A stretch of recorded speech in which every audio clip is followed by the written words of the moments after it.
Alright, now the second side, on the right hand side, is the power by which we act. First we desire and then we act. Now this power, right side power, is expressed within us as right sympathetic nervous system. Science has come from the same. Science is in the growth, these are all subtle things that are within us. Now this right side power, which exists within us, gives us the power for our mental and physical capacity to act. Now this action takes place when we desire something, we want to implement that desire, then we go into action. One has to understand what sort of a power is this. This power is called as prana shakti in Sanskrit, prana.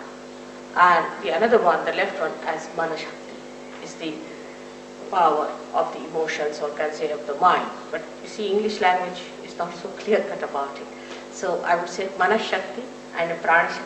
These are the two powers that exist within us, and we start using them as left and right, we can say like a brake and an accelerator, and then we become the master of driving.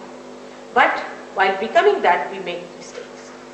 The human mind has a speciality to go to extremes. Supposing I tell somebody, now you have to meditate. They'll meditate for 5 hours. There is no need to meditate for 5 hours or anything. But if you tell them that you have to stand on your head, they'll do it for 10 hours. So there is no need to go to extremes. We have to be just in the center, be kind to our body, be kind to ourselves. There's nothing to be frantic about. There's nothing to be so much exasperated about it. It's just very simple thing that has to happen. For example, think of a seed which is sown in a very loud music, or say a place where everybody is rushing, shouting, screaming. What will happen? That seed will never sprout. If it is in a peaceful place, is a properly placed one, or not in a tilted pot, then it will definitely develop into a beautiful tree or a beautiful shrub, whatever it has to develop into. In the same way, if we are too much on the extremes, we go to the left and to the right. Now this action within us acts for our mental and physical capacities on the right hand side. Like we think of the future. Now we're planning, we start. It's planning. Now we must do this tomorrow or day after tomorrow. We have to do it, and we start sitting. Now I'll go there and I'll find this, and then I'll take a ticket, and then I'll go there. I mean, our mind is working for the future. So much so we become absolutely futuristic. To such an extent, sometimes I've met people who are futuristic, they even forget their own names. Can you believe it? I mean, they don't even remember their father's name, that's all right, but even their own names they forget. I mean, they are like mad because they don't remember their own names, and they don't know where are they, what are they doing. I have met people of that kind who are really sick people because they have become so futuristic now that they do not know anything about their past. Now, this futuristic behavior starts in a society where people always think of the future. What will I do? What am I to do tomorrow? What am I to achieve tomorrow? And all these things, when they start doing, their attention goes to the right extreme. Now in this place, we are very dangerously placed when we start looking for the future. And the future seeing is a imaginary stuff. It's absolutely imaginary. Because what you think of the future doesn't exist. What exists is the present. You have to be in the present, not in the future. But people will say you have to be in the present. But how? We cannot. Either we are in the past or in the future. Because when the thought wave rises, it comes up and goes down. Another thought wave rises, goes up and comes down. Now, this thought wave which comes up, we go with it, but we don't see it's going down. Another thought wave that rises, we see that, but we don't see where it goes out. And so we are jumping on the cusp of these thoughts, and we do not know. Perhaps we are in the past, or perhaps in the future. But in the center of these two thoughts, there is the present. And we don't know how to take our attention there, which is a very difficult thing. And just to say that you should be in the center is not possible. All these things, you should do this, you should do that, is not going to work out. Unless and until there is light. For example, there is no light in this room. And you say, walk straight. You cannot walk because you can't see where is the passage, how to walk. Even if you order to whatever you please, you cannot just walk straight without touching any of these chairs because there is no light, you can't see. So one has to understand that in the futuristic life when we live, when we plan too much for the future, actually what we are doing, we are living in an imaginary world. We have many stories of people who lived in imaginary worlds and how they found that everything was destroyed.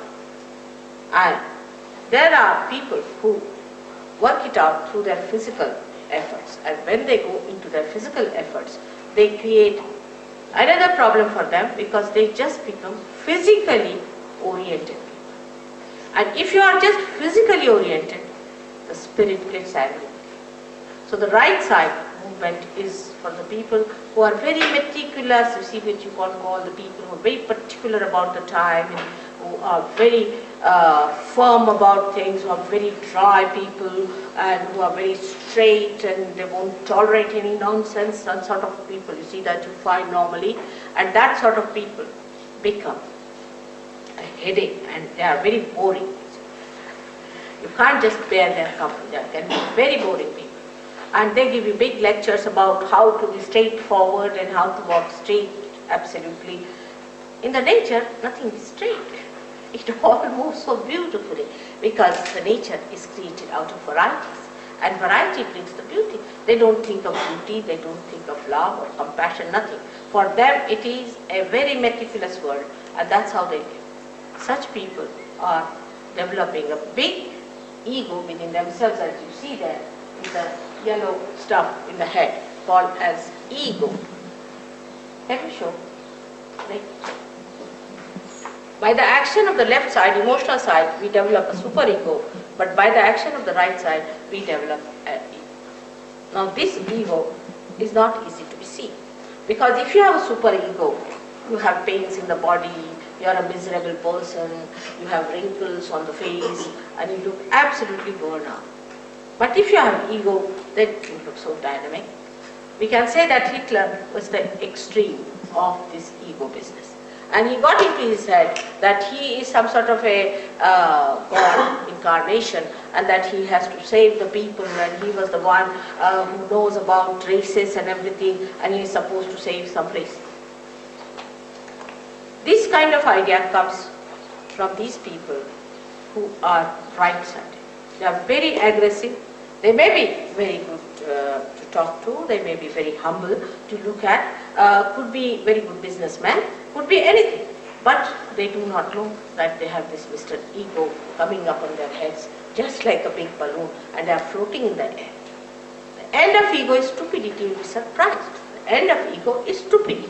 Such people indulge into all kinds of stupid things, and they say, what's wrong?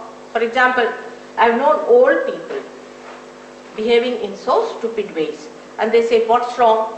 You know, an old man, say, of 90 years, who can't even walk without a stake, stakes to these dances you do, and then he falls down, you see, and he thinks, what's wrong? Like a lady I knew, she was about 85, she died from a horse falling down. Naturally, what else do you expect at 85? That's what is evident. For a lady of 85, she should settle down at home, look after her grandchildren. Maybe she might have a great-grandchildren, you see. Instead of that, why does she want to be 25-year-old lady to climb on a horse? So all such stupid things they do, and then they will say, what's wrong? There's nothing wrong with stupidity, what's wrong? But such people are a nuisance to the society, to others. The people who are superego are troublesome to themselves, but those are egoistical are troublesome to others. They are all the time correcting others, torturing others, putting their ideas onto other people, and such people can be very, very successful, because nothing succeeds like success. They go on hammering things into the heads of people, saying, now this is true, and when you go on saying it, you suddenly believe, yes, must be so. And such people are much more dangerous, I would say, from the superego type. But for people who do not know the tricks of the superego, they can be very, very, very dangerous, because they are very subtle. You cannot see them.